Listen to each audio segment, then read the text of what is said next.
Marcoleta, na binigyan din additional time ni Congressman Epcas, Datol, De Jesus at Guya. Congressman Marcoleta, you're recognized. Maraming salamat po, Mr. Chair. Ang pinag-uusapan po natin ngayon ay itong provision sa ating saligang batas, Article 12, Section 11, na kung saan ay sinasabi nga po yung phrase na or for a longer period than 50 years. Dito po kasi, talagang sinasabi niya explicitly, no longer period than 50 years. Ngayon po, ang sinasabi natin, katulad po nung ako'y unang tumindig dito, ang sabi ko, kung ang ABS CBN ay mag-aspire pa ng panibagong prangkisa, baka babangga na sa provision na ito. Bakit ko po sinabi yun? Sapagkat sa totoo lamang po, dalawa po ang magiging interpretasyon dito. Alin man dito is within the complete prerogative of Congress. Yung pong restrictive or strict interpretation o kaya yung liberal interpretation. Totoo po na in the final analysis, it will be Congress who will use its discretion kung palalawigin yung maximum na 50 years. At sa maraming pagkakataon, totoo rin po na lumampas ang maraming mga kumpanya sa limit na yon. Bakit ko po sinabi, in particular, ang ABS CBN sa aking palagay ay hindi na kailangang lumampas pa doon sa limit na yon. Mr. Chair, in my own analysis, I am applying the restrictive and strict application or interpretation of this provision of the Constitution.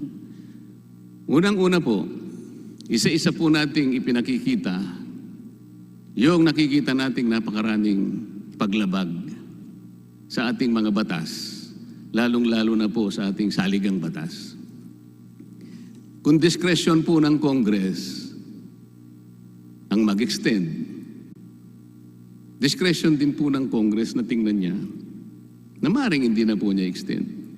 Bibigyan ko po kayo ng halimbawa. Ito pong sulat ng ABS CBN sa ating Chairman, Honorable Franz Alvarez, na may petsang May 28, 2020. On the issue, does the ABS CBN application violate the Constitution requiring that franchise should only be for 50 years, considering that the company has allegedly been using a legislative franchise for more than 63 years? We submit here a list of companies granted legislative franchises. Ginawa po nila itong Annex G.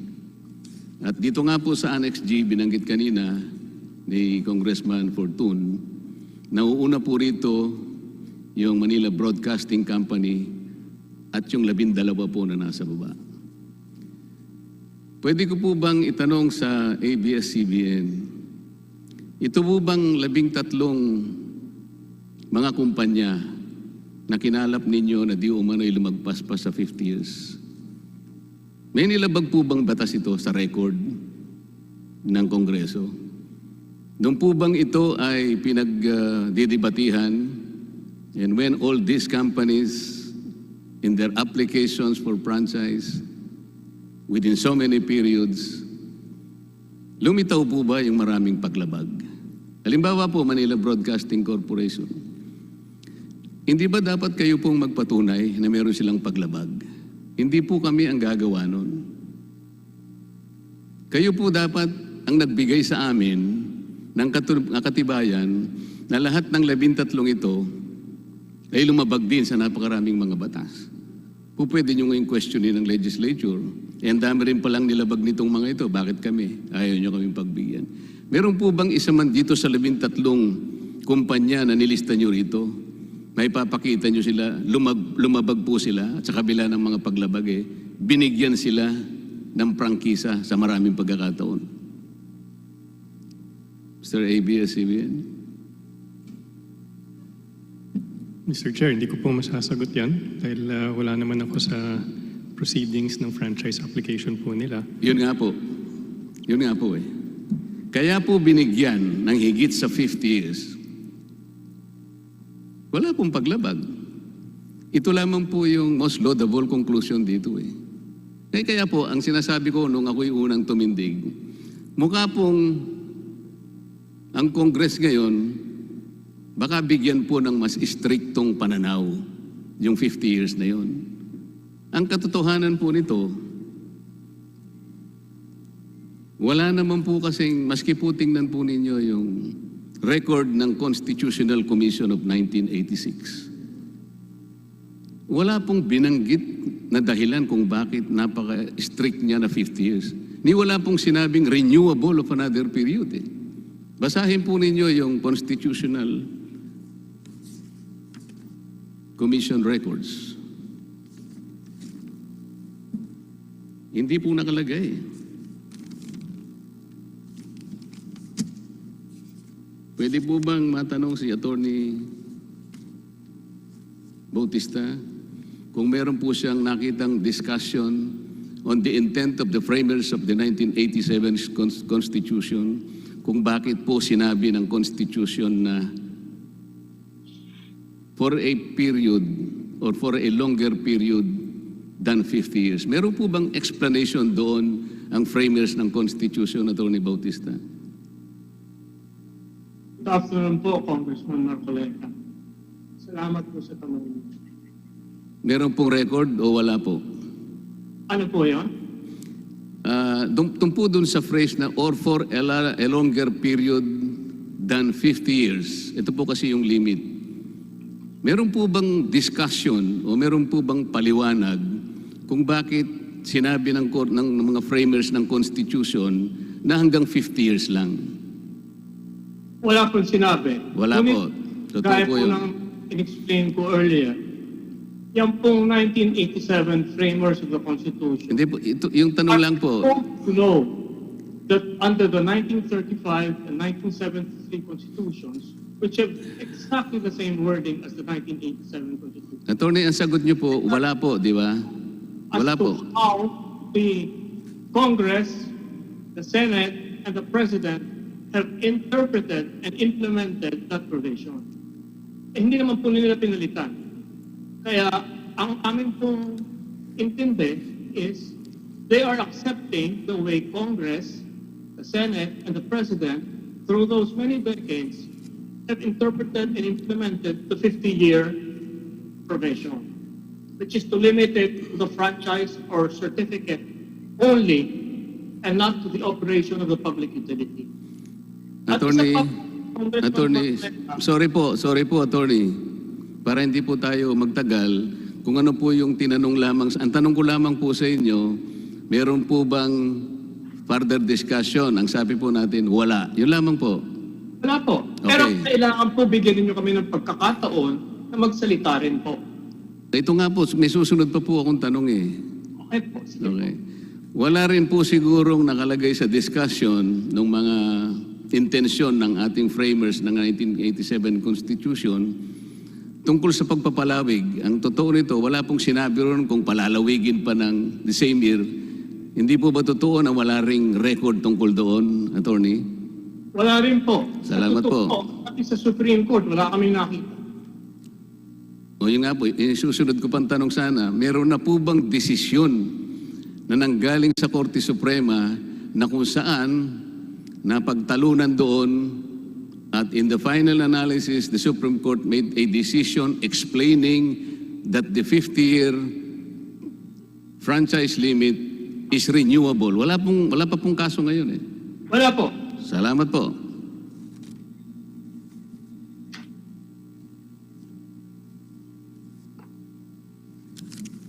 Bakit ko po sinabi na kung ako pong tatanungin ninyo, ay ililimit ko na lamang sa 50 years. At hindi ko na po papalawigin. Sorry po. Kabisado po ba ninyo, Attorney Bautista, yung Republic Act 5730? Ano po ang title niya? Hindi yata. An act amending the title and certain sections of RA 511 entitled An Act Granting Bolinao Electronics Corporation, etc., etc. Hindi po ako familiar dyan. Okay po, para po malaman po ninyo ang ibig ko sabihin, nakalagay po kasi sa Section 1 noon, subject to the provisions of the Constitution, the ABS CBN Broadcasting Corporation is hereby granted a franchise for a period of 50 years. Ulitin ko po, ABS CBN Broadcasting Corporation is hereby granted a franchise for a period of 50 years from the approval of this amendatory act.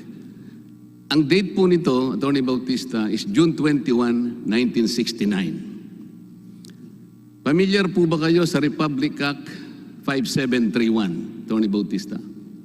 Ito. Ito po ay batas na pinagtibay June 21, 1969 uli po. Kaparehong araw po, nung binanggit ko kanina. Ang title po, An Act Amending the Title and Certain Sections of Republic Act numbered 1343, entitled Granting the Manila Chronicle a Permit to Construct, etc., etc. Sa Section 1 po ng batas na ito, babasahin ko, subject to the provisions of the Constitution, the Chronicle Broadcasting Network is hereby granted a franchise of 50 years from the approval of the Amendatory Act. So kanina po, may 50 years, dito po another 50 years, 100 years na po yun. Attorney Bautista, kabisado po ba niyo yung Republic Act 5733? Ito. Ito po may petsang June 21, 1969. Pare-pareho po ito, isang araw lang po, 3 batas ang pinagtibay.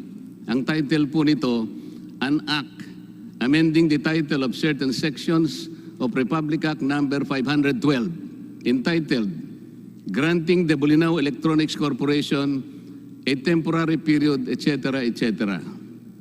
An Act Granting ABS CBN Broadcast Corporation a franchise to construct blah blah blah for a period of 50 years.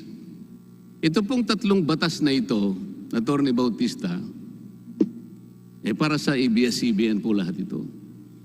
Hindi po totoo na nung kayo'y mag-merge ng Alto Broadcasting Corporation at saka yung CBN, isang Prankisa lang po yun.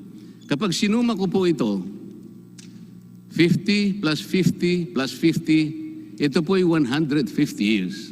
Kanina po sabi ni Congressman Portun, wala pa naman daw naging batas na kagad binigyan ng 50 years. Ito po 3 batas na ang recipient po is ABS CBN Corporation and Chronicle Broadcasting Network. 150 years po ang suma ko. Ngayon kung bibigyan pa po kayo ng another 50 years, 200 years na po yun, Attorney Bautista. Napansin niyo po ba itong 3 batas na ito? Congressman Marcoleta, maaari po ba ako magsalita? Sige po. Salamat po. Yung pong binabanggit ninyo ay mga batas na pinasto ng Kongreso at inaprubahan ng Presidente ng Pilipinas. At yung sinasabi ninyo, pagpalagay na natin kung totoo, kasi po sinasabi ko, inaamin ko, hindi ko alam, I'm not familiar with the provisions of those laws which you cite. But if it is true that you're saying that ABS CBN was given 50 years or Chronicle Broadcasting was given 50 years or whatever, that reinforces our argument that we can exist for more than 50 years. That supports our theory, our position, that we can go beyond 50 years. It does not diminish or weaken our position. On the contrary, it reaffirms our position. At yung pong sinasabi ninyo na 50 years, ang bintang po ay hindi po dahil we violated any law or the other mass media companies violated any law. Ang subject tulong natin ay Article 12, Section 11 of 1987. Constitution whether a public utility or a mass media company can operate more than 50 years. Given na po that you have the discretion to grant our franchise or not, hindi po namin may question yun. Ang sinasabi lang namin ay kung i-deny ninyo, hindi po dapat dahil binabag namin ang Section 11, Article 12, 1987 Constitution. Pwede po magsabi kayo ng ano pa, kahit na walang dahilan, kung gusto ninyo, i-deny ninyo yung Prankisa namin. But you cannot say that we violated a constitutional provision on the basis of the 50-year limit. Yun lang po. Mr. Chair, can I reply? Kong Marcoleta, please proceed. Thank you, Mr. Chair. Mr. Chair, there is no debate. I myself would concede that the 50-year limit is subject to the discretion of the state. A franchise is a special privilege. Only the state, subject to its discretion, can extend the 50-year limit. Ang pinag-uusapan po nito, kung sakasakali po ang isang applicant ay mapapatunayan na napakarami pong paglabag at questionabling hindi pagsunod sa mga kondisyones ng kanyang prangkisa, katulad ng napapatunayang isa-isa sa pagdinig na ito. Nagamit ko na pong halimbawa yung isang manliligaw, sapagkat kahit karapatan niyang manligaw, Mr. Chair, kinakailangan naman po sigurong ipakita niya na deserving siya kung sakaling sagutin man siya nung kanyang babaeng napupusuan. Ito po ay isang special privilege. Isang pribilehyo para sa isang binata na ibigin siya ng isang babaeng napupusuan niya. Kung halimbawa po kakakitaan siya ng hindi mabuting asal, palagay ko po yung babaeng nililigawan, Mr. Chair, hindi magdadalawang salita. Nabiguin niya po yun. Ito po ngayon ang punto ng pinag-uusapan. Isa-isa pong napatutunayan kasi. Ang dami na po ng paglabag. Nandun pa lang tayo sa citizenship, reacquisition of ownership. Pagkatas nandun tayo sa PDRs. Ngayon po, dito naman. Sabi ko nga, this is a subject to the state's discretion.